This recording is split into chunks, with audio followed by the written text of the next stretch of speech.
Hello and welcome to another episode of Siblings on the And Spectrum. I'm Cameron, I'm Key. and we are your siblings on the spectrum. And this particular episode, I guess on a bit of a somber note, we want to pay tribute to the late, great David Lynch, who passed away just last January 16th.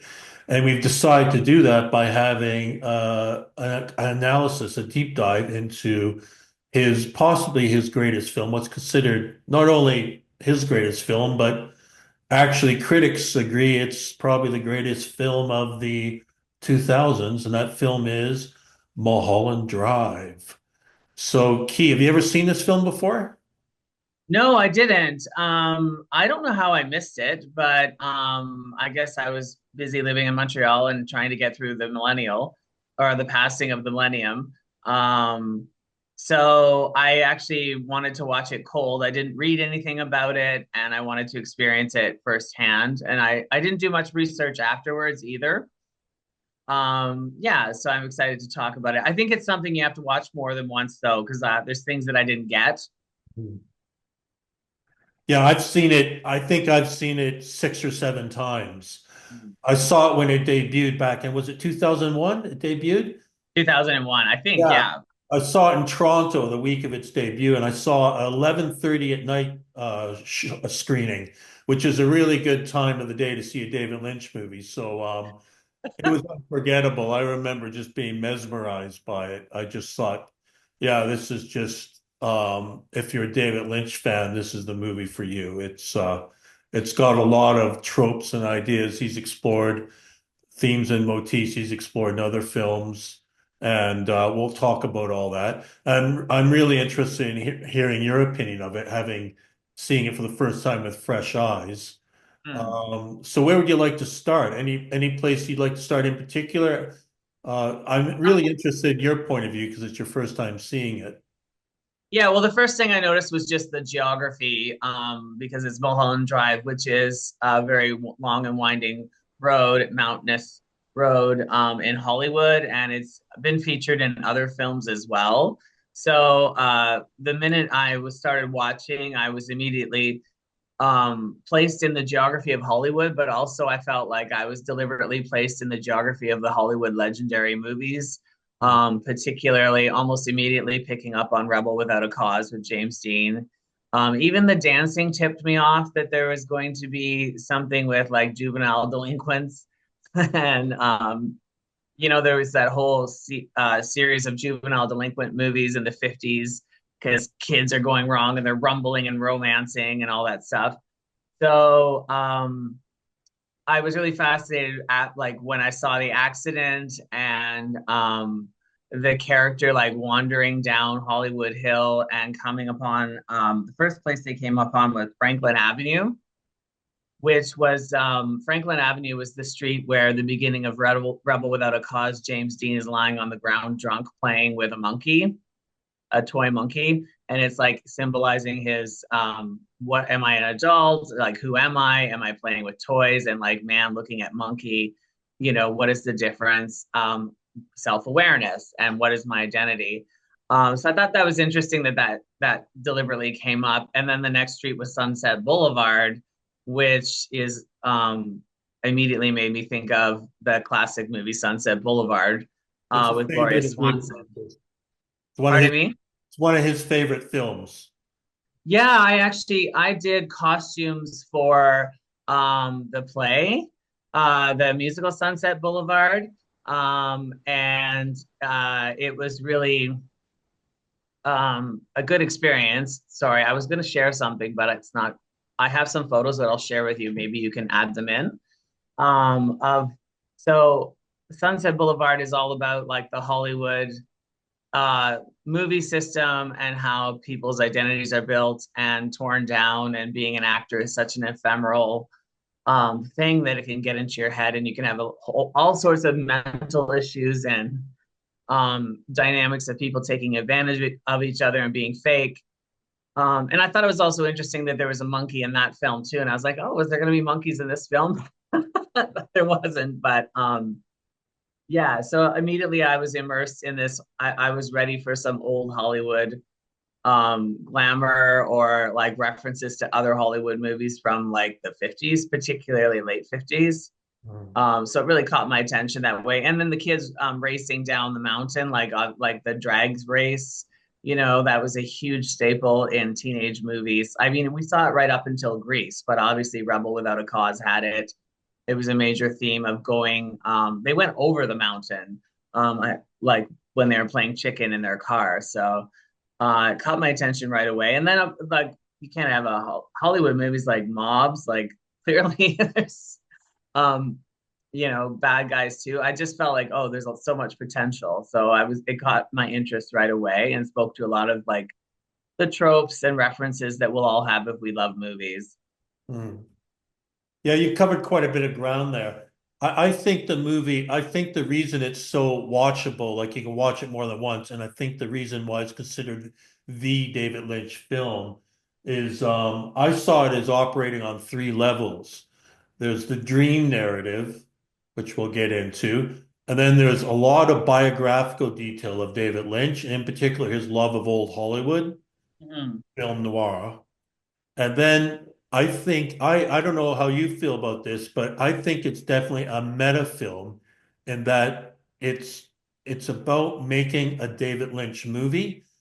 And I do think there's a point in the movie where the actors actually, if I can call them actors, actresses, there's a point in the movie where they actually begin to realize they are actually within a movie, a David Lynch movie in particular. I think it works on a meta level. But you mentioned Mulholland Drive and Long and Winding. Yeah, I think the movie also interesting is Long and Winding as well, much like Mulholland Drive. And I think it's no coincidence that David Lynch lives just off of Mulholland Drive Yeah. because I think in within the movie, the characters, the creativity of the movie, it's heading back to him because he's the source of it all, his mind. In a way, I think Mhm. they're heading back to him. And you mentioned the cars, the car crash. What I got from that is, well, the first time we see Mulholland Drive, we see the sign, Mulholland Drive, and there's flashing lights on it. And of Yeah. course, in Lynch movies, whenever you see flashing lights or hear electricity, quite often that means ideas are coming forward. Like David Lynch would call it catching the big fish. When you go deep down your subconscious and pull up an idea, it's like catching the big fish. So I think in his movies, that means there's an idea coming. It's almost Mhm. like synapses are firing because they run on electricity inside your brain. So when it's Yeah. flashing, it's a sign not only that someone's dreaming, but there's ideas coming.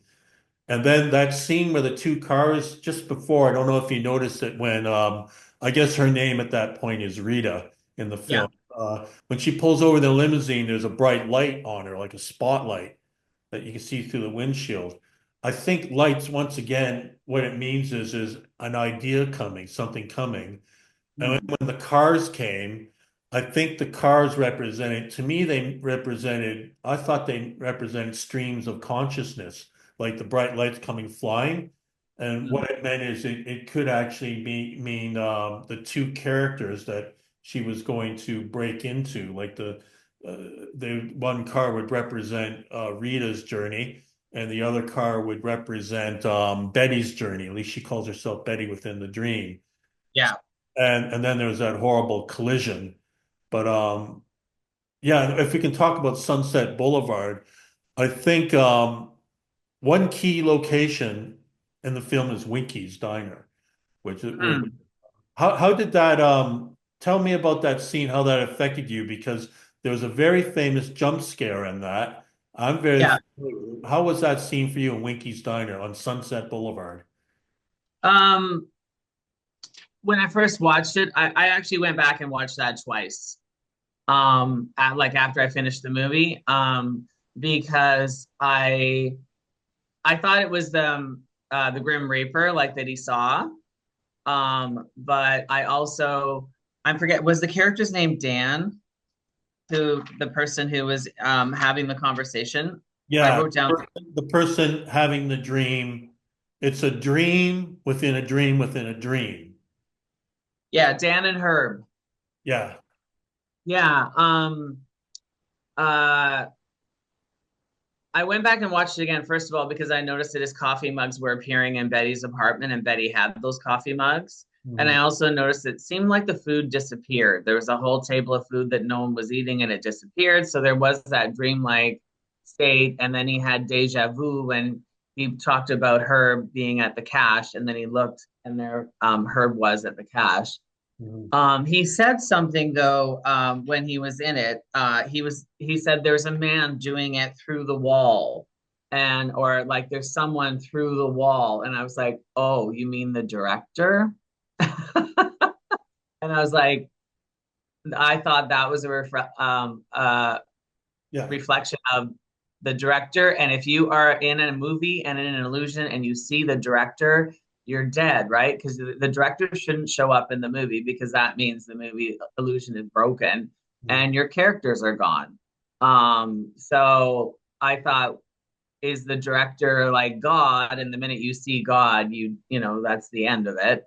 And I also thought that that character who played in the jump scare, um, when I first initially saw them, I thought, oh my God, it's the Grim Reaper. It's like a death figure. And then he died. So I was shocked. So I assumed that he died. We don't know because he appeared later, or was that before? But he did appear later to Betty. Was Betty using that name at that time? I'm not sure. But I also wondered about him because I thought, was Dan Betty? Was Dan like the dream version of Betty? Like there's some conversation in the trans world that might have been her potential trans self, and there's some connection between him seeing that figure who he's calling male and it's actually female. So there was some gender bending happening in that area too. And the blue key, like I couldn't wrap my head all around that because I was like, maybe that was a subconscious symbolism that spoke to me. Like the whole idea of this movie is that it should wake up meanings that maybe even David Lynch had no thought of because the subconscious mind spits up individual things for us as well. And I think his movies are designed to get into your subconscious mind, not just what he wants you to think, but inspiring you to think your own thoughts. Mhm. What did Well, you you think of are that aware, scene? sorry, the man behind the diner was played by a woman, right? Yeah, Yeah, right. Yeah, so that adds to it. Now, the scene at Winky's Diner, I'm glad you mentioned that you're sort of hinting at, you also feel sort of a meta narrative in that it's yeah, not just a movie, a David Lynch movie, it's about making and being in a David Lynch movie. There's mm, quite a lot of foreshadowing in that scene at Winky's. The first time we see the sign Winky's, and below it we see Sunset Boulevard, which we know is one of Lynch's favorite movies of all time. We hear a siren, really yeah, loud police siren, and that's foreshadowing that something's wrong. We're going down the wrong path here. Something is wrong. And yeah, then when Dan gets out of his seat, when he's going outside with her behind him, he's very cautious.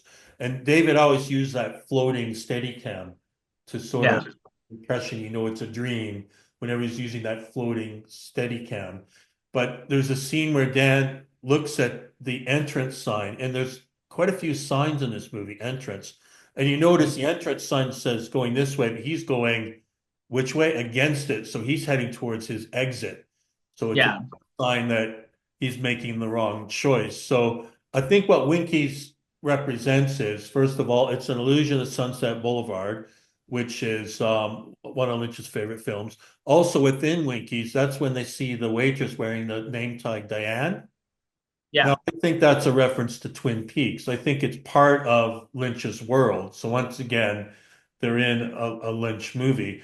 Now, I think there's also biographical detail here because Lynch, it's well known that he used to go to a Big Boys restaurant, and at 2 o'clock every day he would have the same thing, a chocolate milkshake and a cup of coffee.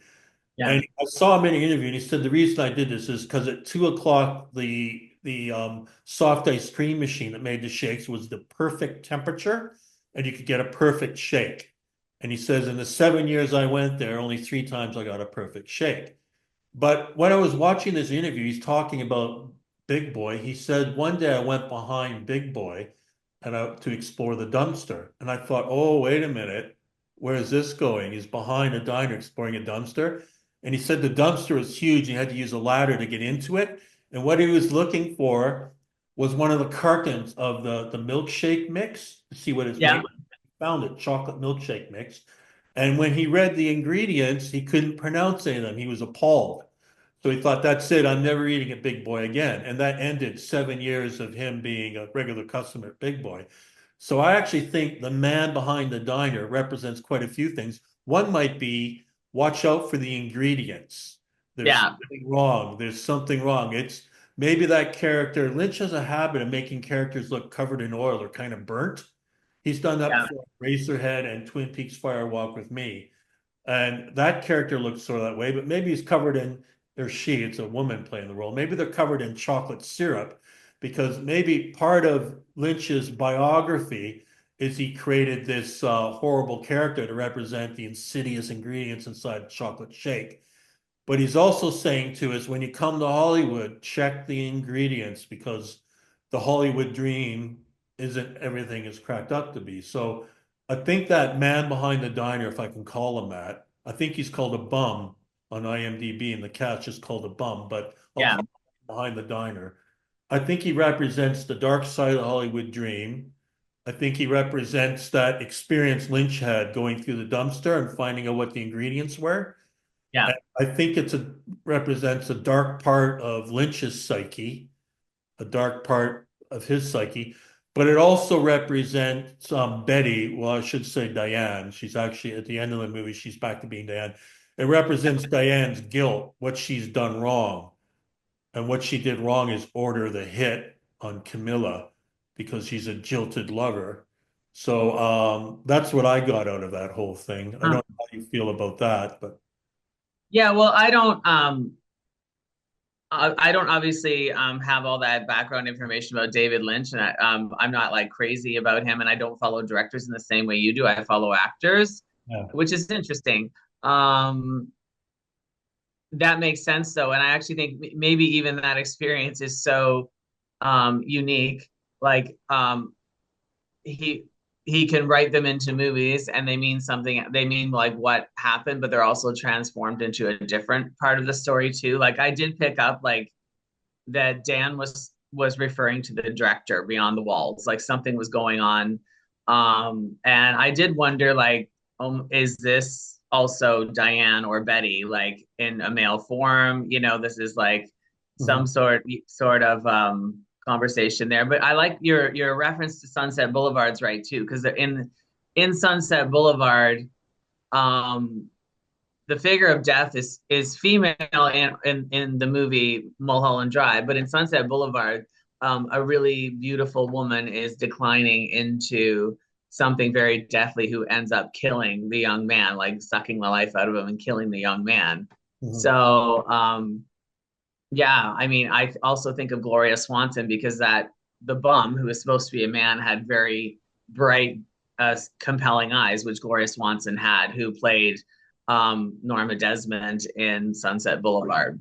Mhm. Yeah, no, but I mean layers because the more you study, the more you realize. But what did it personally mean to you? Like when you first saw it and you didn't know all those things, do you have a memory? Like, what did you think was going on with those two guys? Well, I wasn't sure. I thought it was a totally separate story, totally separate plot thread. But of course it's not because just before that scene, you see her name is Rita then. She falls asleep beneath the table. And Yeah, so she falls asleep. That's when we see the sign Winkies, which Winkies actually I think that means sleeping. When you wink, your eyes yeah, are open. I think Winkies means dreams. So David Lynch, what he's saying is this scene where all these characters come together in my movie, this is my source of ideas. This is what I'm influenced by, dreams and old movies like Sunset Boulevard. So you see yeah. it right away, Winky's Sunset Boulevard. And then within the diner, you get the name tag Diane referencing a character from another one of his movies. Hmm. I thought it was a totally different plot thread, but I remember being really haunted by that scene because it reminded me of nightmares I've had. It's expertly like Lynch is an expert at creating that dreamlike nightmarish feel, and it Yeah. really did feel like nightmares I've had. And that camera work with the steady cam, he uses a lot, the gently floating camera. is great as well. So it scared me. That jump scare, I saw it in the Yes. theater. It definitely scared me. I didn't expect it, but when it happened, I thought it was amazing. I just thought, I immediately tried to process what I was seeing because it showed up so quickly and then disappeared so quickly. Mhm. Had to really process it. And I remember thinking my mind was just uh, started firing all the synapses, making connections. Like the character looked sort of burnt, covered in oil or some sort of chemical, or maybe it was chocolate milkshake sauce. I don't know. But Lynch often portrays characters like this, where they're sort of burnt and burnt by electricity or by fire or by with oil on them. He does that. Hmm. He does that quite a bit. He did it in Twin Peaks: The Return as well. He had characters that were covered in oil. Um, I wonder if he has a history of somehow of being exposed to people being burnt, or you know what I mean, like some sort of backstory in his life. Do you know?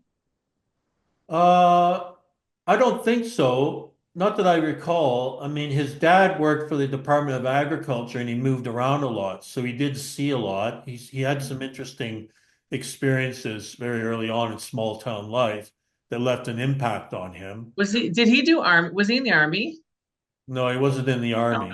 Okay. Um, but he does recall one thing that comes up a lot when he was very young. I think he was with his brother, I think, but they were on the street and a naked woman was coming towards them who looked like she was in distress and she was wandering sort of aimlessly. And he was so shocked to see this naked woman on a small town street who looked like she was in distress. So the woman in trouble trope has been in all his movies. In fact, that memory was, I think, was directly portrayed in Blue Velvet by Isabella Rossellini in that Hmm. movie. Um, Yeah. but I don't know about the fire. I know he has a fascination with factories and industry, and therefore the Mhm. smokestacks and everything. And he's a heavy smoker himself. So maybe that's why he puts in the fire and the smoke. Maybe it's something to do with that. Uh, Yeah. and he also, when he was young, he had a real fascination with dead animals and that, which his parents weren't too keen on, apparently. I think that shows up in a lot of his movies because there's a dead person lying in bed and quite decomposed. He has that sort of imagery in a few of his movies, uh, Hmm. sort of decomposing and decaying.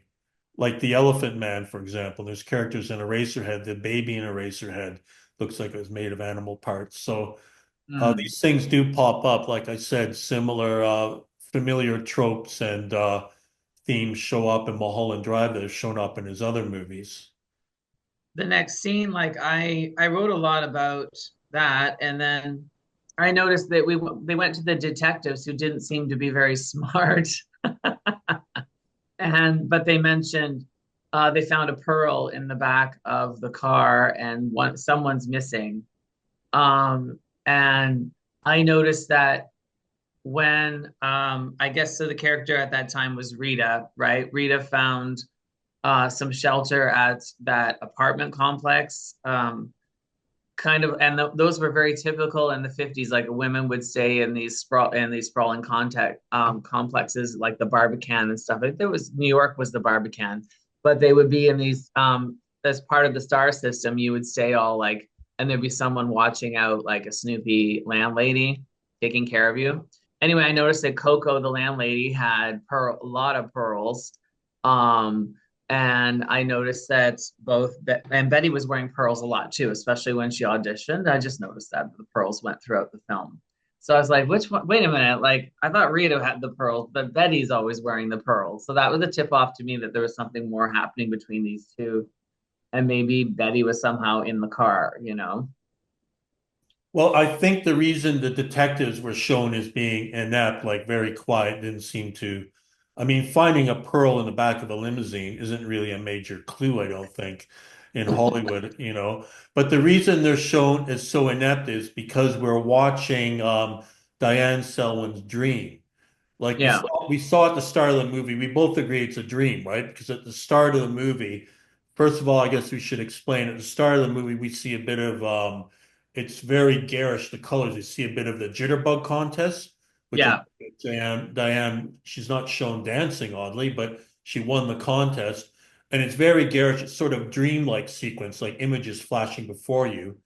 And then we see the camera slowly lowering onto a burgundy pillow, Hmm. which is a sign that Diane is slowly falling asleep. And then, Yeah. of course, when we first see Diane, she's called Betty. Within Yeah. the movie, she's portrayed as a goody two-shoes, a very good, kind-hearted person who comes to Hollywood very energized. She's with Irene and her companion, the old couple. Yeah. I noticed, first of all, the first time we see them when they're coming into the airport, I don't know if you noticed, there's once again an exit sign behind Diane. It says, "Warning, do not enter." And to Ah. me, that was a warning left by Lynch that warning Hollywood's not everything it cracks up to be. And Yeah. you're on the wrong path because Irene and her companion have you. And pretty soon they're going to be there later on. They're like leading you down the yellow brick road, which is going to turn out, it's going to lead you to the man behind the diner, basically, to Mm. your own demise. But her dialogue is very, you probably caught that. It's very sitcom. It's like, okay, Irene, like her dialogue in those initial scenes is very perky, seems unreal. The reason is she's dreaming. So Yeah. Diane Selwyn's having this dream in which she's Betty. She's trying to totally recast her whole life. And she wants those detectives to seem bumbling and inept because Diane wants to be a hero. Diane Yeah. wants to save Rita. She even Yeah. wants to give her a wig and make her look like Betty. She wants Yeah. to totally control the character of Rita, or in real life, Camilla. Yeah. She's a jilted lover. She's thinking, I want to control that person, dress them like me, Hmm. be just like me, live life like it's a Hollywood movie together and still be, in love with one another. So that's why she casts within her dream, the detectives are bumbling and only Betty is the savior. Betty's the one that makes the phone call to find out if there was an accident on Mulholland Drive Hmm. and so on and so forth. So I think that's what Diane's doing in her dream. I think she feels guilty because she put a hit on Camilla because she's a jilted lover. But also within the dream, you remember that it took me a long time to figure out why they had that bumbling hitman scene. It's kind of strange, right? It's funny, but I think it's because it's Diane's. She also not only are the detectives bumbling and ineffective, but the hitman is. I think because in her dream she doesn't want them to kill Camilla, so she wants to portray them in her dream as being too inefficient. Like there's no possible way they could kill Camilla. Uh, but we do know that Camilla eventually is killed because we see the blue key on the coffee table, which Yeah. Hitman said would be the sign that the job has been done. Yeah. So, I wanted to ask you about Irene and the companion. I didn't know what the relationship was to a Betty or Diane, or Betty at that time, I guess. Like, because I was like, are these parents or something? And I was actually very creeped out at the scene where they were driving away in the taxi and they were going, ah, and they're patting each other. yeah, Um, I felt like it's almost like I thought, oh, it seemed like they were cannibals. I got the impression they were cannibals. I don't know where it came in my head, but I was like, they're serving this person up. They're thrilled. They're way too happy about this. yeah. Something's gone wrong, you know? Serving her up to the Hollywood meat grinder.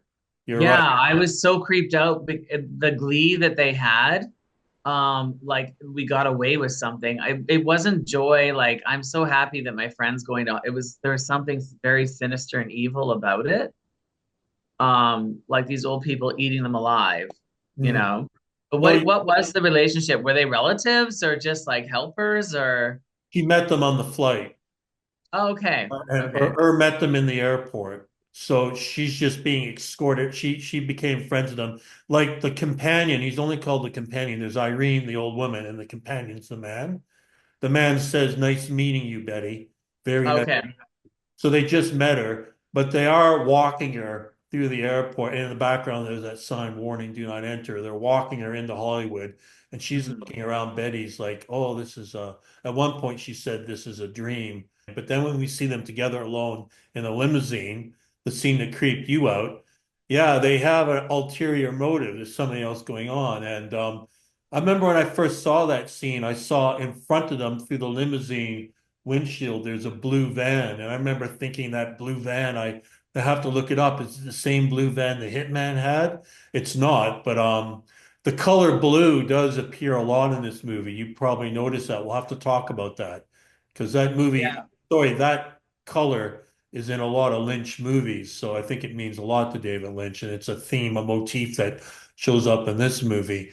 But yeah, just to summarize, the elderly couple, she just met them on the flight, and I think they're supposed to represent um, that part of the Hollywood dream. It all looks good, like it can't go wrong, and it sort of leads you along. But just like the man behind the diner, it can come to a very dark end.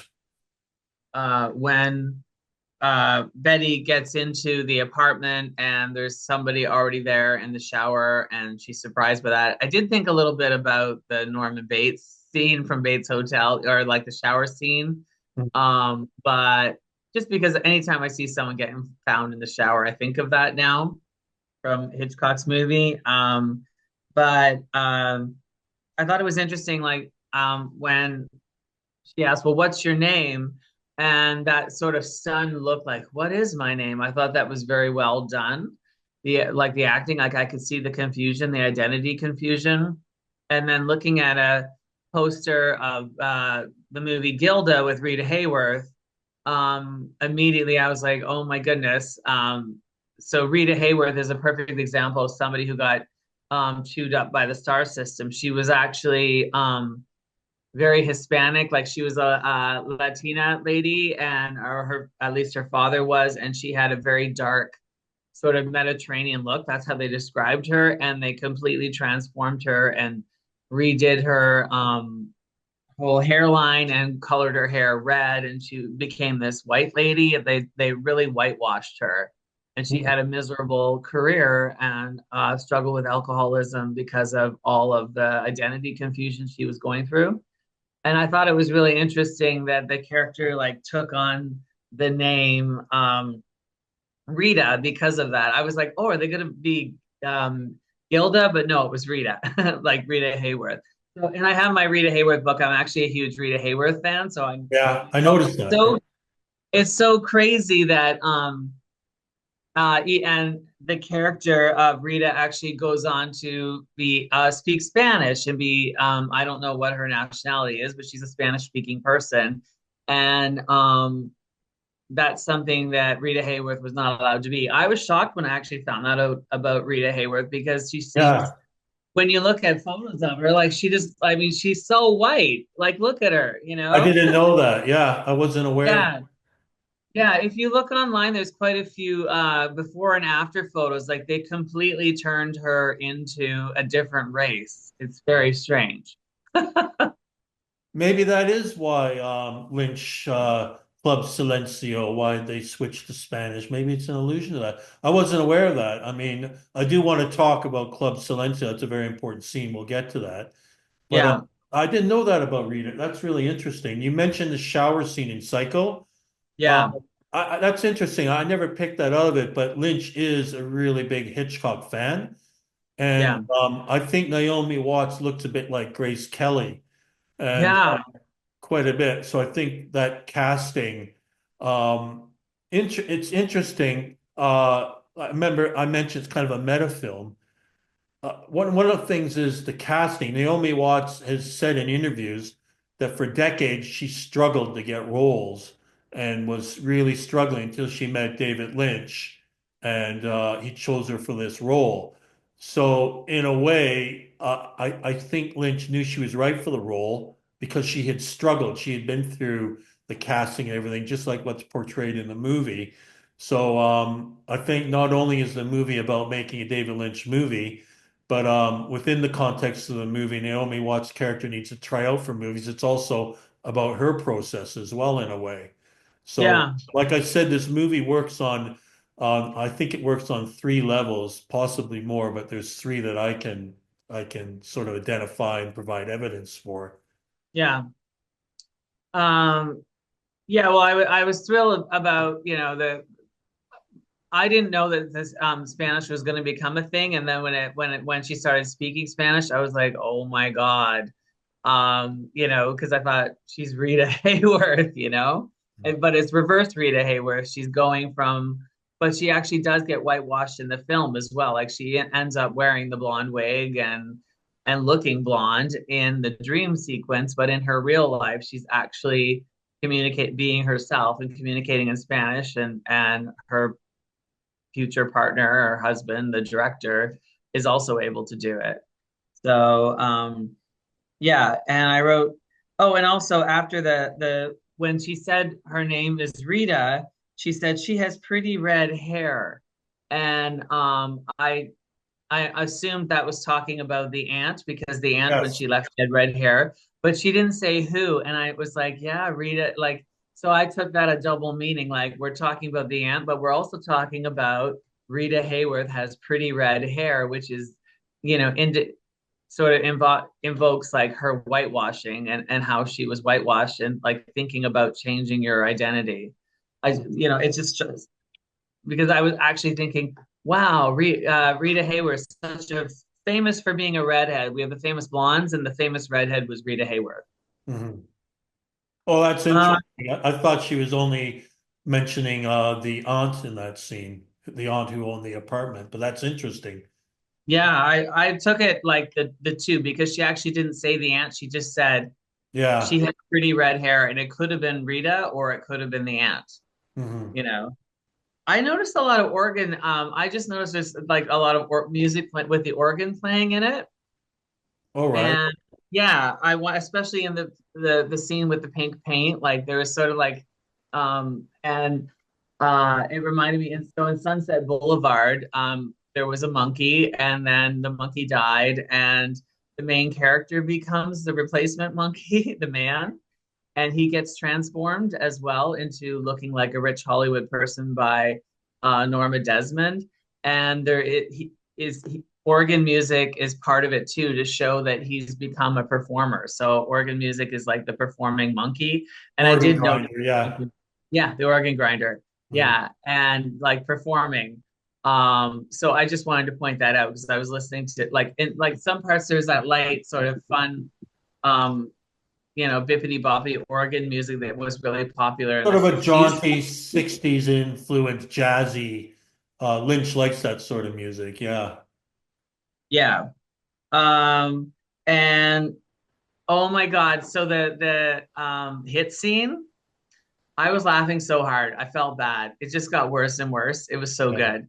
And he started it with the first guy saying, they opened the conversation like in the office saying, yeah, it was an unreal accident. Who could have foreseen it? And they're talking about something else, but it's like there's about to be an unreal accident happen with the hit, and who could have foreseen it? And when he shot the vacuum cleaner, Hmm.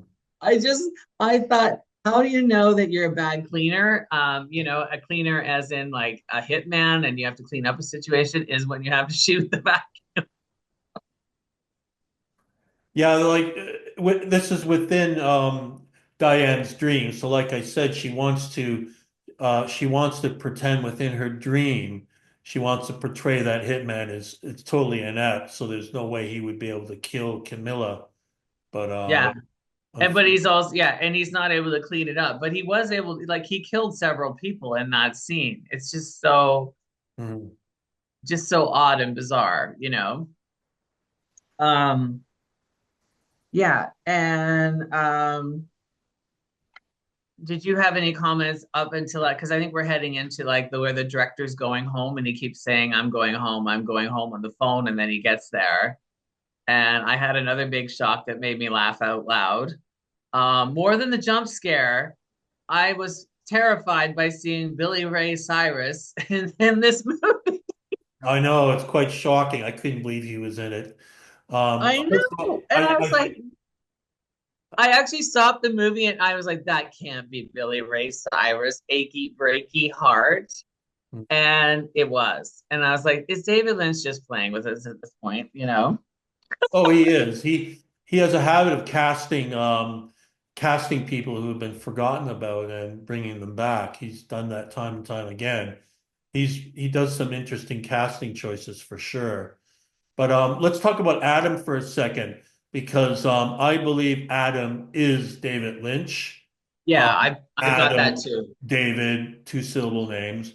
So you mentioned the scene where he's got the pink paint and he's messing up all her jewelry to get revenge on her, and he ends up with the paint on him.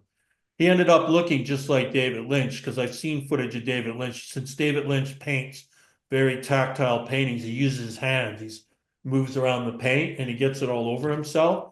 So he did resemble David Lynch quite a bit there. But also David Lynch, it's I think he's been married 4 times, and it's been acknowledged that the marriages were difficult because David is so married to his career, to his work.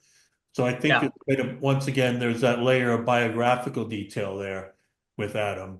Um, I believe that's what that is.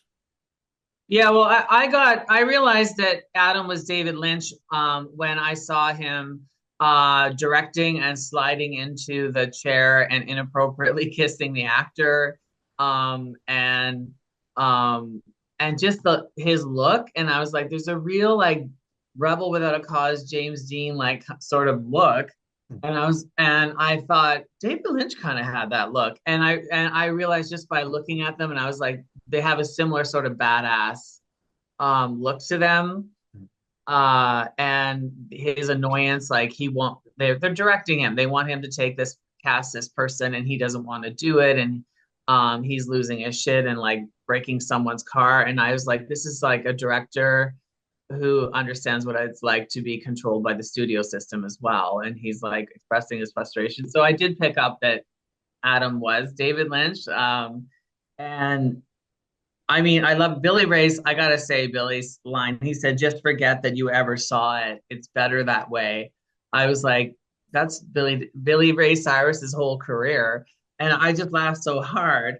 Um, but one thing I noticed was after when Adam saw that, he turned around and he went into the kitchen and they started playing that organ music, and I thought it was the Pink Panther before I saw the pink paint. I was like, All oh, right. it's the Pink Panther. And I looked it up and it's Milt Buckner's The Beast, which is the record had a monkey on it too, by the way. But I compared the two and I was just like songs that sound like The Beast and the Pink Panther came up because I thought, am I crazy? Did I remember that? And then because as soon as he broke out the pink paint, I started laughing. I was like, oh, this is like if you watch the Pink Panther actual cartoons, they're continuously playing the Mancini theme behind like the Pink Panther theme, while the Pink Panther does all these wacky things, you know. And so that theme of the beast and he's putting pink all over everything made me laugh. And when he left in his black suit and he was covered in like pink all over and Yeah. just totally unself conscious and just I just laughed so hard. I thought that was amazing. Well, David Lynch, it's interesting you mentioned monkeys. He has a fascination with monkeys. Yeah. There was a monkey in Twin Peaks Fire Walk with Me. There's a monkey in that film, very briefly, kind of a disturbing shot.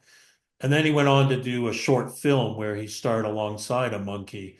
So, and he's mentioned monkeys before, wanting to have a monkey in the cast and things like that. So, that's one of his preoccupations. One of the things he's interested in is monkeys for sure. Yeah, well, it's interesting. So I picked up on monkeys, but I had to follow clues. So I picked up because he used the same street where James Dean was lying drunk playing with a monkey at the beginning of the film.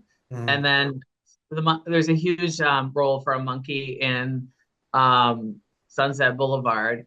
And this musical, it's the beast. So it's like the animalistic side of men or humans. And if you look at the album, it's a monkey. Um, and I was just wondering, I went like it's almost cartoonish. Like, does he feel like the ridiculousness of relationships and the cheating and the going back and forth has a cartoon-like element to it? I'm not sure. I felt like I was watching a cartoon during that scene. Mhm. Yeah. Well, you mentioned that Adam has problems with executives and producers. Lynch did as well. I actually think that the scene of the Castigliani brothers I think they're supposed to be Dino De Laurentiis. I think there's a connection there because, as you're probably aware, Lynch went through total heartbreak making the movie Dune back in the early '80s because he didn't have final cut on that film. And he mentioned it was like a slow death going through that. It was a horrible experience Uh-huh. for him.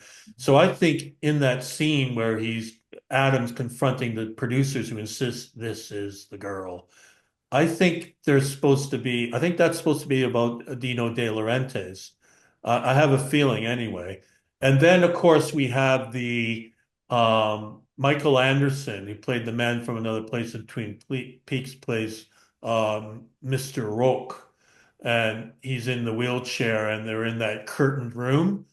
And there's a really eerie blight blue light in there as well, I'll talk about because the color blue means a lot in this movie. But I think that whole idea of the clandestine sort of game above your head, the executives, Lynch has been through that, not only for Dune, but also Twin Peaks was doing so well in its first season, but ABC forced Lynch to reveal the killer in season two. And Lynch didn't Yeah. want to do it, but eventually decided, but later said it was one of the biggest professional mistakes he ever made is to reveal the killer. Him and Mark Frost, who developed Twin Peaks, didn't want to do that. So I think that within the movie, that's more biographical detail. And it's also approaching sort of a meta narrative where this movie is actually about making a David Lynch movie because he's had funding pulled on him for quite a few movies. I mean, Yeah. quite a few projects where Lynch was supposed to make and the plug got pulled on them. So not to mention Twin Peaks: The Return, which I'm actually watching right now. I'm going back and watching Twin Peaks: The Return. But for a while, it seemed like they weren't going to allow Showtime wasn't going to allow Lynch to direct. They're going to get someone else to do it. I remember that. It was outrageous, just outrageous. So luckily, no, he did direct it in the end. But Yeah. a lot of his issues with producers and executives are in this film, definitely. And not only biographical detail, but I think this movie, once again, has a meta narrative where it's actually about making a David Lynch film. Maybe it's actually just an autobiography film hidden, you know. Well, that's why it's considered the David Lynch film because it's open to interpretation. You have the dream narrative, biographical layer, and then a meta movie as well. Mhm. Because Lynch went on in his final movie, Inland Empire, that was a meta movie as well, because that movie was about making a movie and Yeah. making a cursed movie. So he continued with that theme. Who knows where else he would have went through it. But Mulholland Drive, it's like perfectly realized, I think. Um, Yeah. how did you feel about Adams, his meeting with the cowboy? What did you think of that? I was very confused by that. I I think I would have to watch that again because part of me was like the whole cowboy um trope is hugely important, or the archetype is hugely important to Hollywood. Mhm. And he was an over-the-top cowboy, like perfectly clean in a ridiculous 10-gallon hat, even maybe looked like 20 gallons could fit in that hat. And very creepy white guy. Um, and I didn't get it. So, I mean, what did you think? Well, I think there's a few things going on with that character. One, it represents, as you alluded to, it represents old Hollywood, the legendary Hollywood that Lynch loves. Because Lynch Mhm. often talks about the smell of jasmine in Hollywood. And Yeah. that really caught my attention in interviews. He mentioned that in certain places you smell the jasmine in the air and you're transported back to old Hollywood. And he said in interviews, there aren't many places in LA anymore that exude that old Hollywood sort of sense of mystery and legend and things like that. But you do get it when you smell the scent of jasmine. And I guess he also gets it driving along Mulholland Drive because he said that in interviews that that drive is full of history, so on and Hmm. so forth. So I also think the cowboy represents a biographic detail about Lynch. In reality, David Lynch, this really happened to him. Um, George Lucas of all people, requested a meeting with him. He wanted David Lynch to direct Return of the Jedi. So just like Adam in Mulholland Drive, Lynch was thinking, I don't know if I'm right for this, but I'll meet with them, because my agent says to do it or whatever. So he drove way out to Skywalker Ranch. So he goes to the Um, ranch just like Adam's driving to a corral, and he has this meeting with George Lucas where George Lucas is showing him Ewoks and things like that. And David Lynch is just thinking he's getting a migraine and he's just thinking to himself, this isn't right for me. And he has to call his agent or his manager or his producer, calls somebody and says, I'm sorry, I can't make Return of the Jedi. It's not the right project for me. But I think that the cowboy represents that meeting with George Lucas as well, having to drive all the way to Skywalker Ranch. But also the cowboy, it's played by not an actor either, not a professional actor. It's played by an associate of David Lynch's that helps out in his productions. He just yeah, thought his name is Monty Montgomery. It's a great name. Uh, yeah. yeah, but he just had the right look for the role. But I think the way the cowboy speaks, he asks these deceptively simple questions that are really actually open-ended. I think Mhm, he's sort of supposed to represent transcendental meditation. I think which is something David Lynch is deeply, deeply into. So mhm, I think that cowboy represents all those things. And of course, before the cowboy appears, we see the flashing light at the corral, which once again in a Lynch movie means there's an idea bubbling up. There's synapses firing in the brain, and pretty soon you're going to see the visual of that idea coming onto the screen. And that's when the cowboy appears. Also, it's interesting. The cowboy said, I had to figure this out. It took me a while to think about it. He said, if you see me one more time, you did good. If you see me two more times, you did bad.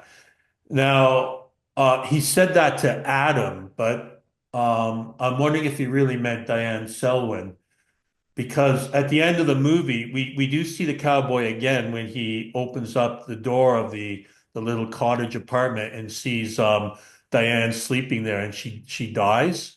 She's dead. mhm. And he says, Yeah, "Time to wake up, pretty girl." That's one more time we saw him, and then we see him walk through the party at the end when he's getting engaged. yeah. So I thought, okay, what that means is someone's doing bad, someone's doing wrong. Adam and Camilla are treating Diane horribly by putting on this whole protracted show. Mhm. And she's obviously upset, very emotional. It's a great performance by Naomi Watts, very great, gut-wrenching performance. So they're doing wrong, but Diane is about to do wrong as well by ordering the hit on Camilla. So I think that's what was meant by that. Yeah, well, I thought it was like if you do it, I don't think if you see me once, that means you did good. I thought it was the opposite. It was like if you do good, you'll see me once. If you do wrong, you'll see me twice. And I took that as an ominous, like I'm gonna kill you. I'm gonna come and Oh, fix you because um I thought he was kind of an enforcer because he was they were trying to get him, but I could to like have this cat like cast a certain way or do the movie a certain way. hmm. And it was a little confusing. Um, and you mentioned the studio execs. I just wanted to say I was horrified by the drinking of the espresso scene where he just spits it out. And he doesn't just spit it out, he like completely expels it all over in a very ostentatious way. And I thought, not only do people feel free to exert their power, but to like lord it over you in a way that's appalling. You Yeah. know, it was just so unnecessary. And I thought that scene was just so horrifying. It's like really, um, and I can imagine that being a constant experience in Hollywood, like just horrible, shitty people just doubling down and just rejecting, not just rejecting you professionally, but absolutely like vomiting you out just to make you feel worse, you know, like no sense of propriety or shame, no shame in doing it and ruining things and disregarding people's courtesies and feelings and trying to please you. I don't like what you've done. I'm spitting this out, you know. Um, I wanted to ask you, coffee was in the whole movie, like, and I was like, is this about waking up or keeping asleep? Did you notice that coffee was throughout the whole movie? What did you think It's of a that? biographical detail. Lynch is well known. He loves coffee. and he had his own brand of coffee that was sold at Whole Foods in Los Angeles, and probably you could order it as well. So he actually was selling his own brand of coffee. No, he loves coffee. He said in interviews that like he used to go to Big Boy, and what he had was coffee and a milkshake. And he considers a chocolate milkshake. He considers those sources of inspiration. He said in Yeah. the interviews, coffee is a source of inspiration, and he loves his Yeah. cigarettes as well, which is unfortunate because the cigarettes eventually caught up with him. Yeah. Emphysema, which stopped him from leaving his house, and then he passed away, unfortunately. But Yeah. coffee was a big part of his life. Now, the actor that was spitting out the or expelling the espresso was not an actor either, but another member of David Lynch's team he works with quite often. It was the composer of the movie, Angelo Oh, Badalamenti. Yeah, he was the wow. one playing the Castigliani brother there. I think he's Amazing. supposed, I do think that Angelo in particular, Angelo Badalamenti, I think he was supposed to be portraying Dino De Laurentiis there, the Yeah. famous Italian producer who produced Dune. But you're right. David Lynch also has something to do, something, he has a focus on consuming and spitting things out as well. It's been in a lot of his movies, like Vomit has been in a lot of his movies, consuming, like Twin Peaks and Twin Peaks Fire Walk with Me had this thing with consuming cream corn and cream corn coming up. And Wild at Heart had a scene where one of the characters vomited on the carpet and he sort of lingered on the vomit, so he's got sort of a fascination with spitting up food and things like that. It's been in his other movies. Yeah, well, and you mentioned the smell of jasmine in Old Hollywood. I actually thought the character of Coco I know she went on to become the mother of Adam, but Coco had that old Regency chinoiserie style of dressing. Like she had a real 1930s, 40s old Hollywood style, almost at the advent of talkies. And I thought it was interesting that she went on to become Adam's mother, almost like you're born out of this old Hollywood system, and here you are bringing something new as a director. Um, I really was interested in that character's wardrobe. Like she had a very distinctive and obvious wardrobe that wasn't like all the rest. Right. Uh, yeah, and all the chinoiserie and sort of like it looked old Hollywood Regency to me. Hmm. Yeah, Well, you mentioned that she sees her at the end of the movie and that is Adam's mother, right? yeah. That's an important scene because that pays homage to another one of David Lynch's favorite movies, which he's focused on, particularly in Wild at Heart, which is Wizard of Oz. Because Mm, I think you get where I'm going with this. At the end of the movie, at that scene where they're having the dinner and Adam announces he's going to marry Camilla, well, Diane looks around and sees the executive, the Castigliani, from her dream. yeah. She's seeing everyone from her dream in that scene, just like the end of Wizard of Oz. Yeah, Dorothy wakes up and, oh, it's just a dream. Everyone's here. Uh, yeah. I think that's an allusion to Wizard of Oz at the end. Huh. Interesting. I didn't pick up on the illusion until you mentioned it. Because I didn't know that. I did want to mention the 16 Reasons song by Connie Stevens. And I guess they were doing a movie about Connie Stevens. Um, Oh, the uh, movie shot with the girl, the singer. It was called, what was the name of the movie again? Oh, I forgot. wasn't it? I thought it was supposed to be, The Cynthia North story. Is it the Cynthia North story? oh, because the song, The Sylvia North story. okay, because the song was sung by Connie Stevens originally.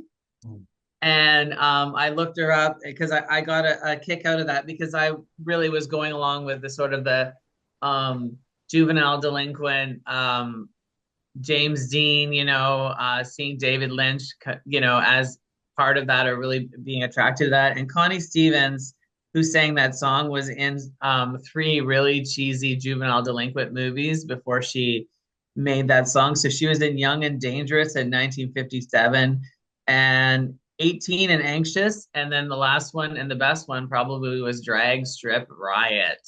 Hmm.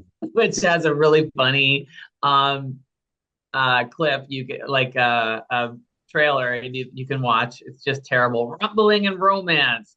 And I thought it was interesting that this song was part of it. And that's why I looked it up afterwards because I was like, who is this person who sings at Connie Stevens? And she was in these three like juvenile delinquent movies, you know. Right. I wonder if David Lynch was really into juvenile delinquency movies when he was young.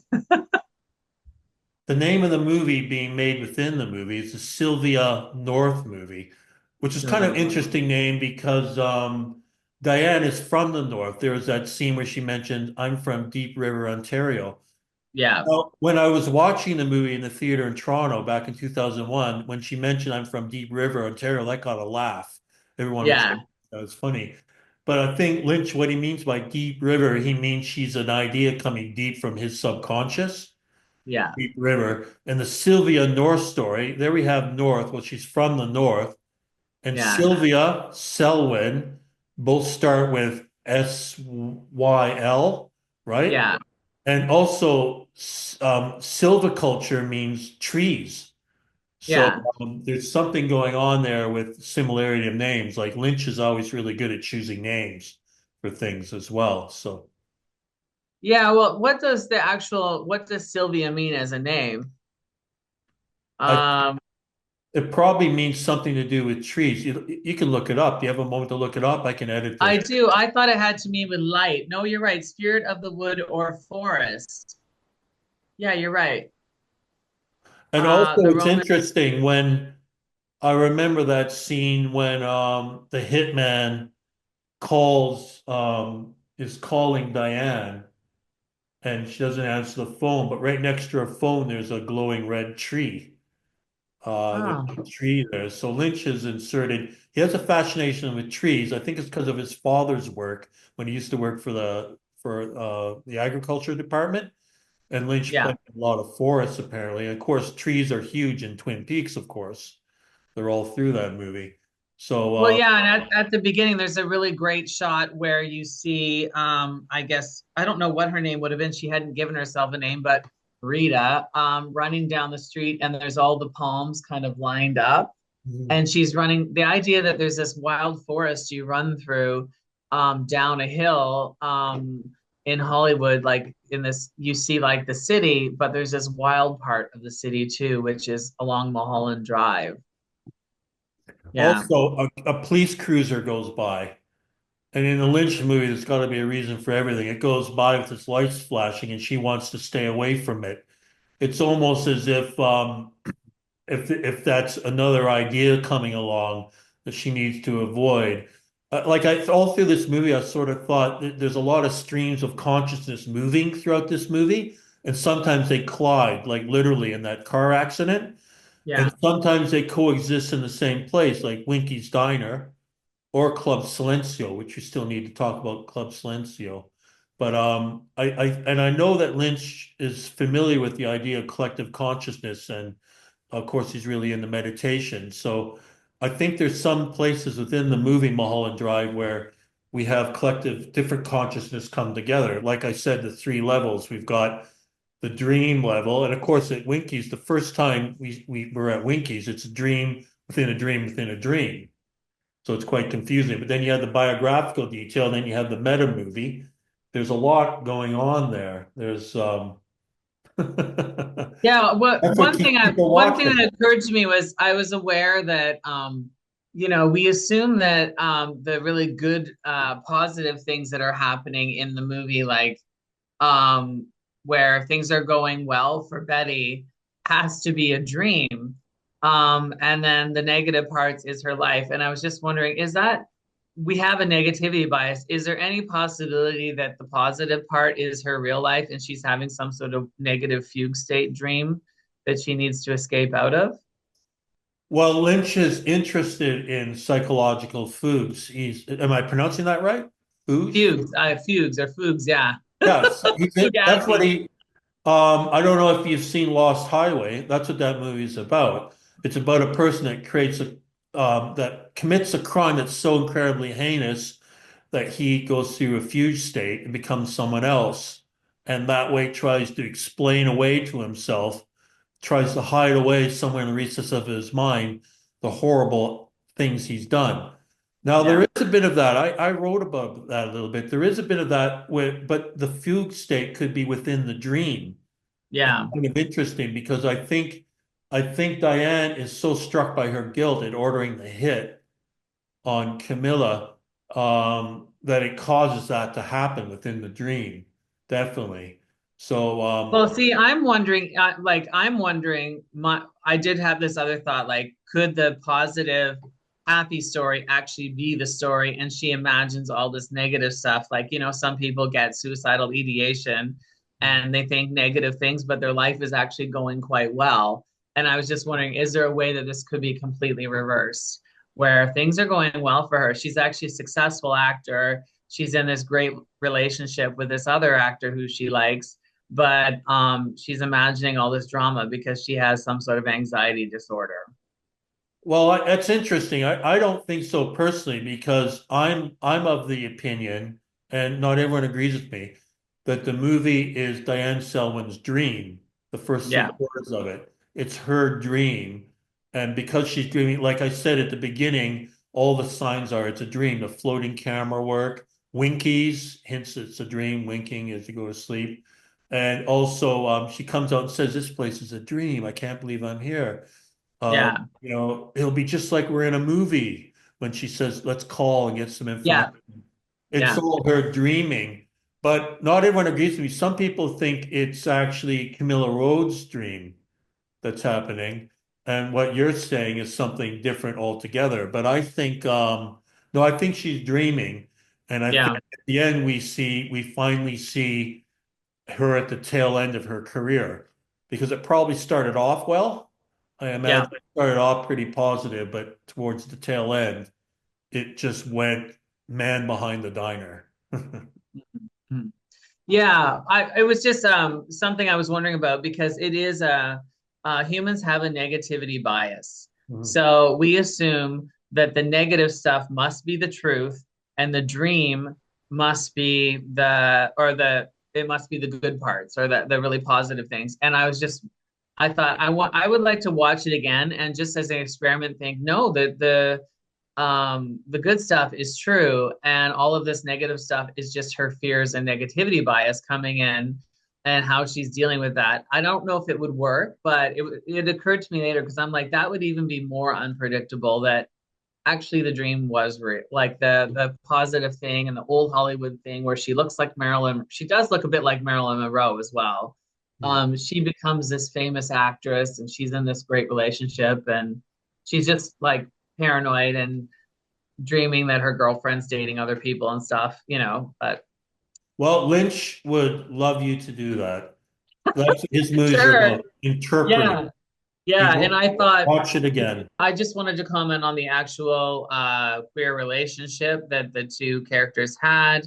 I was a little surprised, but I don't know why, because I think I thought the intensity was Betty trying to help and the need to transform Rita into something to hide her from the men who were searching for her.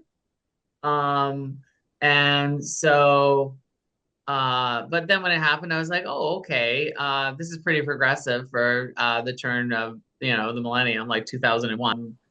I picked up that there was some eroticism between the two characters because the whole like I'm transforming you into something else, and the idea like I need to take care of you and you need to look more like me.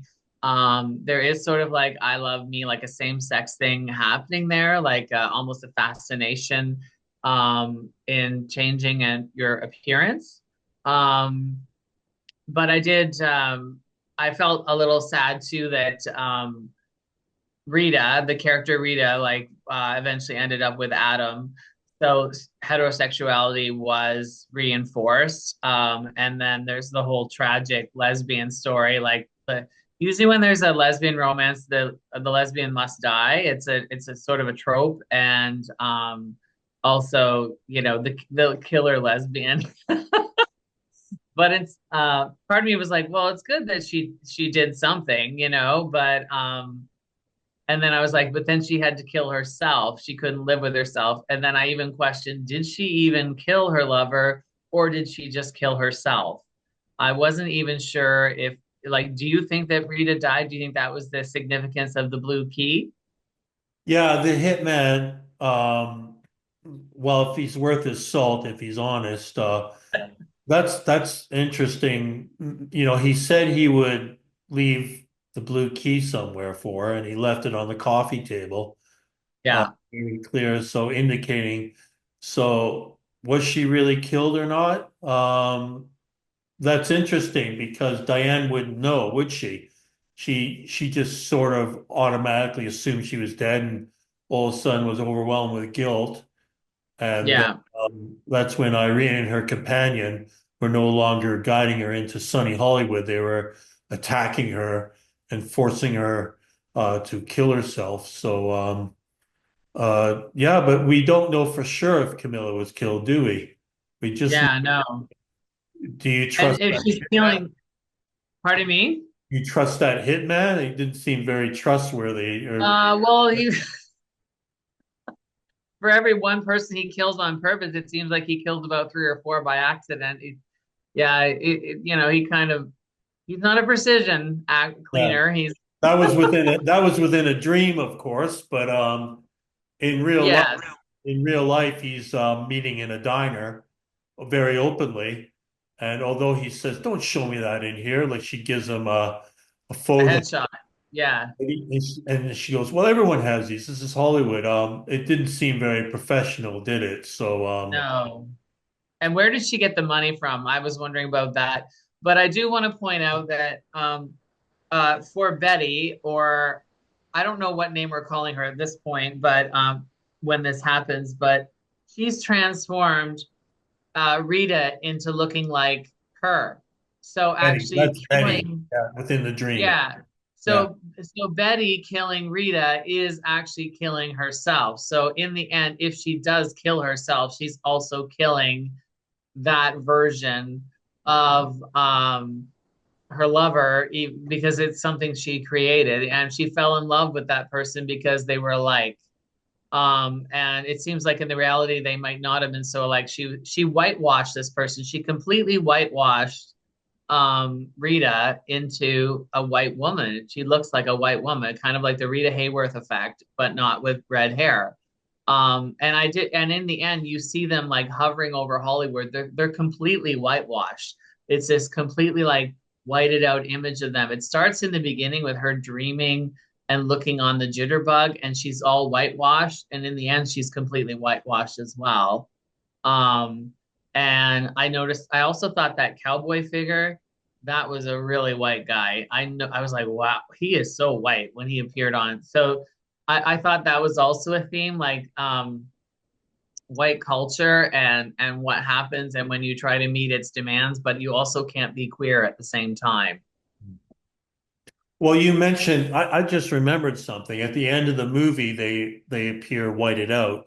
To me, Yeah, that means energy and Lynch's lexicon. When there's something whited out or severe distortions of imagery or sound, have something to do with mental process, like something's coming forward. But at the very final, I'm gonna have to go back and look at this. The final scene of the movie where it's the two of them you see, right? yeah, Over in Hollywood. Well, maybe that's insinuating they are both dead. Maybe that's the only yeah. maybe that's the only evidence we have Camilla is also dead. I don't know. Yeah, I feel like they're probably both dead and now they're like living their Hollywood dream in the magical, like they're going to be existing in Hollywood and old Hollywood like all those other Yeah. ghostly figures that are referred to throughout the movie.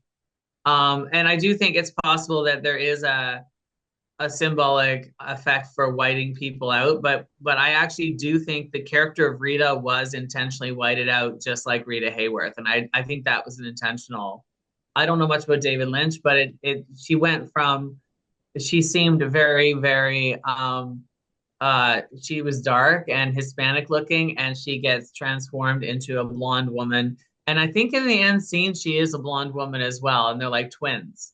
Mm. And she got completely whited out. Whereas she got to be herself in the heterosexual romance, and she was speaking in Spanish. Um, and that's why I was so surprised in her dreams. Maybe she forgot she was Spanish, but in her dreams she says silencio, and I was like, oh my God, it's like Rita Hayworth. But her name is Camilla Rhodes. She's not Yeah, his name. But at the end of the movie, the reason their energy, I think it's their energy is still going on, is Lynch believes in life after death. yeah, He thinks our energy goes somewhere else. That's what I've seen in interviews with them. So I think you just remind me that's the only evidence we have that Camilla has passed away is she appears in that context at the end. But I think Lynch foreshadows that because in the scene we have to talk about Club Silencio. It's a very yeah, key scene.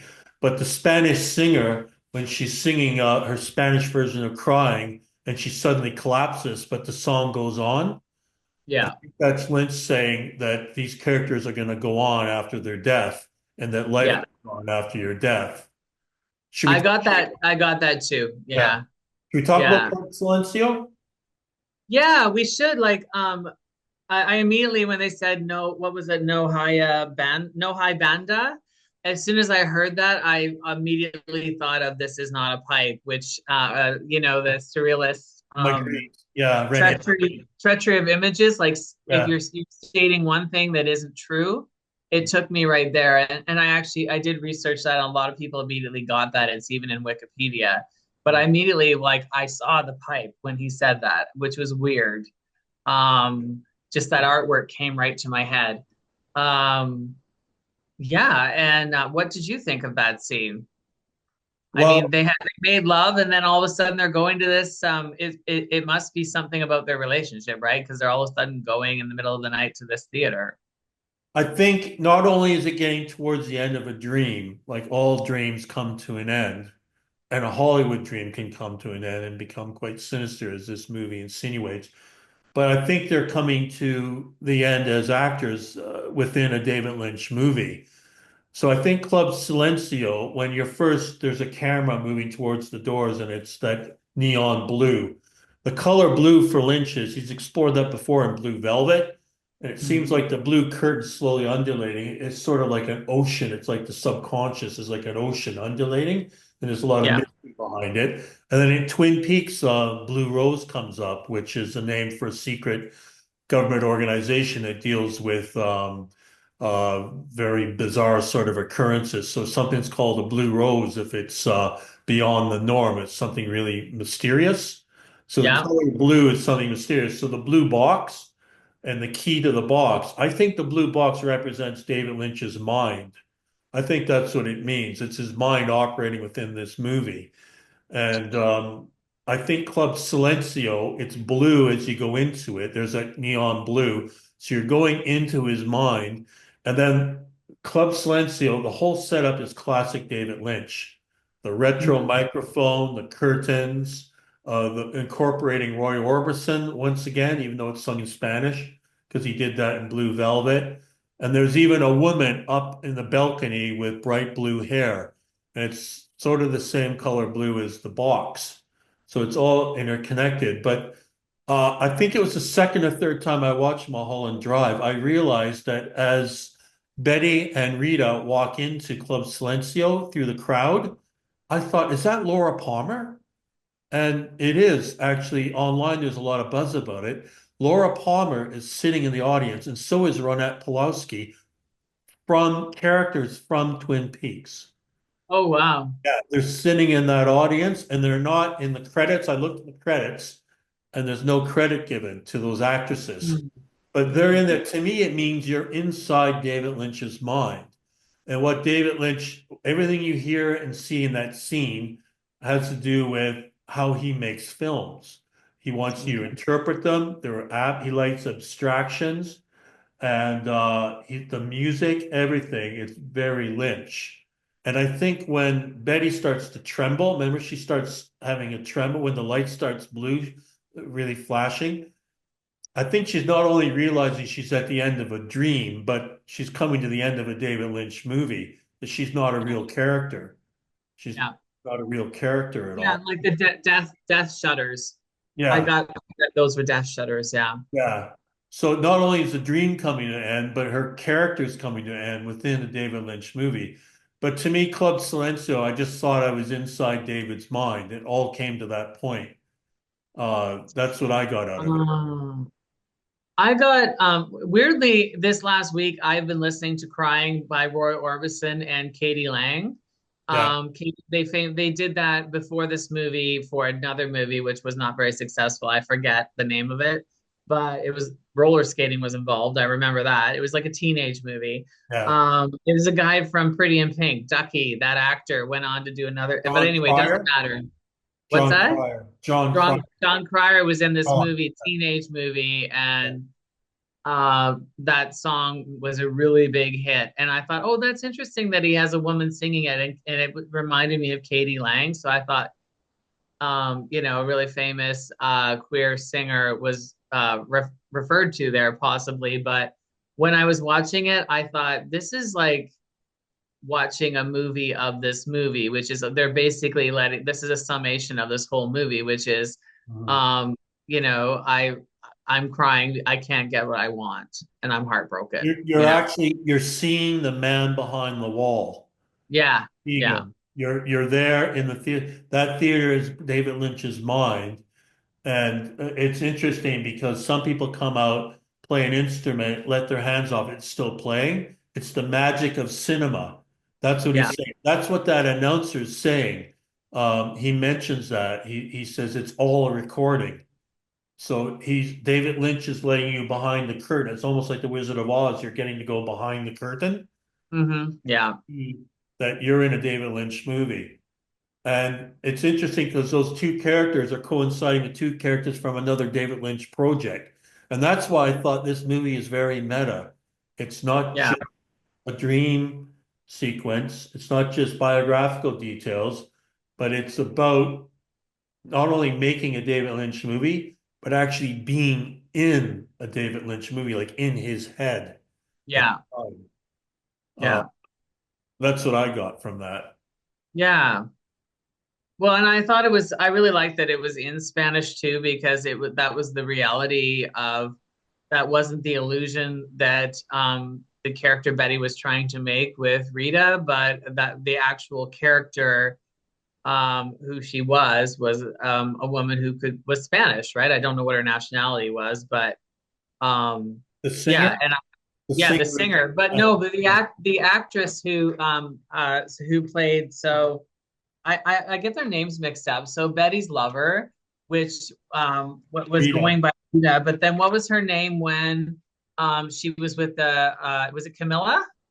Camilla Rhodes is the name when she's with Adam at the end. Her name. Yeah, yeah, Camilla Rhodes I thought was, had some Hispanic background or something, and she wasn't whitewashed, Yeah. but and so I thought it was interesting that we got this version in Spanish. Yeah, I mean, and the song, I did get that she died and the song carried on, just like their energy is going to carry on, and the heartbreak will carry on as well, and those feelings might linger as well. Well, actually, did you understand what she was singing? Do you understand it? Well, I know the crying English version, and I Yeah. heard some of it, some of the words I understood, but I didn't look up the translation. Did you look up the translation? No, but that's what Lynch is telling us. Just like his movies, you need to interpret it. You need to translate it. Yeah, He did it intentionally because he wants you kind of know what it is because Lynch's movies always have that foundation built on the 50s and 60s, quite a lot of it, like Roy Orbison's from that era. yeah, But he takes it up a level. He's asking you, you might know it, you recognize it, yeah, like all his movies. You kind of recognize it. It's kind of film noir, kind of Hitchcock. You recognize it, but he makes you want to translate it. You have to interpret it. So I think that's what he was doing with that, why he chose that. But your idea is totally unique with Rita Hayworth being of Latin origin. That's totally unique as well. I haven't heard that before. So but that's what I got out of it. You need to interpret everything. That's what he's showing you. So uh Yeah, that's what I got out of it. And I just thought the Club Silencio was just the perfect sort of encapsulation of we finally moved along Mulholland Drive, and Camilla Rhodes, her last name is Rhodes, so it kind of insinuates we're moving towards something. And it's as if all the characters are moving along this winding road through the trees. They went through the palm trees. Their last name had to do with trees. You're going all through it and you're going, where are you ending up? Inside the Mhm. box, inside Club Silencio. You're inside David Lynch's mind, who Yeah. created the thing. That's kind of what I got out of Mulholland Drive. Okay. I didn't think that I was in his mind, but I thought he was showing me behind like the characters were realizing what was really going on, which was we're in a movie and we're watching like the thought we're now seeing what's going on behind the curtain, which is another performance on stage, Yeah. which is interesting. So even like behind the curtain is still in front of the curtain, you Yeah. know? Performance after performance. Um, It's like a Russian doll. You just go inside yeah, and find something else. Because he's got this, he's embedded in the movie, it's embedded a dream within a dream within a dream. He mhm, embeds multiple layers. That's why this movie is so open to interpretation, why people enjoy it so much, and why we've been talking about it for well over an hour. Because it's yeah. open to interpretation. It's got those multiple layers, which is, I think it's fantastic. It's a masterwork. Like it's fantastic. Should we leave off with our final evaluation of this masterpiece? Yeah. I was trying to look up the translation, but I don't see it. But I think you're right. Like you can assume that you know something. And David Lynch, he shows you things that you think you know, but there's a twist to it, and it makes you reevaluate. Well, how do I really know it? Which is the ultimate in surrealist art, and that whole like ceci n'est pas une pipe. Like you think it's a pipe, but you look at the painting and it's you're being told it's not just that. Mhm. So to go beyond your assumptions and plumb for other meanings. So it was quite a surreal movie. It was quite perfect that way. Mhm. Well, what would you rate it if you had to rate it out of? Um, yeah, I think that I would give it a nine simply because it's a movie you have to watch several times, you know, which isn't a bad thing. But and you really have to think about it. So it's not a movie you can just show up and it's going to do the work for you. It's quite you have to do a lot of work. I think it is rewarding. You know, there's some movies and it's like you're making me work for nothing and there's nothing behind it. But I think David Lynch is able to tap into the unconscious collective unconscious and all these archetypes so that you can find a meaning even if that's not what he meant, you know? Mhm. He's able to get you down into that underground river, that deep river, for example. Yeah, Yeah, where the big fish are. Yeah, yeah, I would give this movie a 10, perfect, yeah. because it holds up after multiple watchings. Like for the purposes of this video, I think I watched it 4 more times, something like that. And Wow. I didn't get bored. I wanted to watch it again. I kept thinking about it. I wanted to reinvestigate things and look at things again and again. It's got horror. It's got, one of the greatest jump scares ever committed to film. And that's all over the internet. That's a well-known jump scare, but it's got Yeah. humor. It's got some romance. It's got everything. And like I said, it works on those three levels: the dream narrative, the biographical detail, and then the meta narrative of the making of a David Lynch film. I think And it's it's got a tribute. masterwork. I think it is a tribute, a love letter to Hollywood, and also a ransom letter to Hollywood. You Oh, know? it's not shy. It shows you what's underneath. It shows you the ingredients on the box. Just Yeah, like when he was in the dumpster behind Big Boy and he found the ingredients on the chocolate syrup box. The man yeah. behind the diner represents that dark underbelly of the Hollywood dream. And you mentioned David Lynch is really good at getting into that deep undercurrent. I think he's a lot like H.P. Lovecraft in a way, because H.P. Lovecraft wrote all his stories about small town America, like Providence, Rhode Island. He wrote about these horrible things going on underneath, these nightmarish existential things going on underneath, bubbling away, and things that you really have trouble controlling, nightmarish things. So I think Lynch is like that. He's able to write about America. He can show the white picket fences, which he did literally in Blue Velvet and Twin Peaks, but he also shows what's down in the grass, what's underneath. And he's done that time and time again. He definitely does that here in Mulholland Drive without question. Yeah, he's a master, and he'll be greatly missed. I'm definitely going to miss David Lynch. The world's not the same without him because doesn't matter how boring things get. I used to always think, well, David Lynch is working on something, and Yeah. something new is going to come down the pipeline. It's going to blow me away, and now he's gone. But Well, wouldn't it be lovely if someone could do Twin Peaks the way he actually wanted to? Like, I don't know if he ever left that, but to actually see, like the murderer was not revealed or he wasn't forced to reveal it. You know what I mean?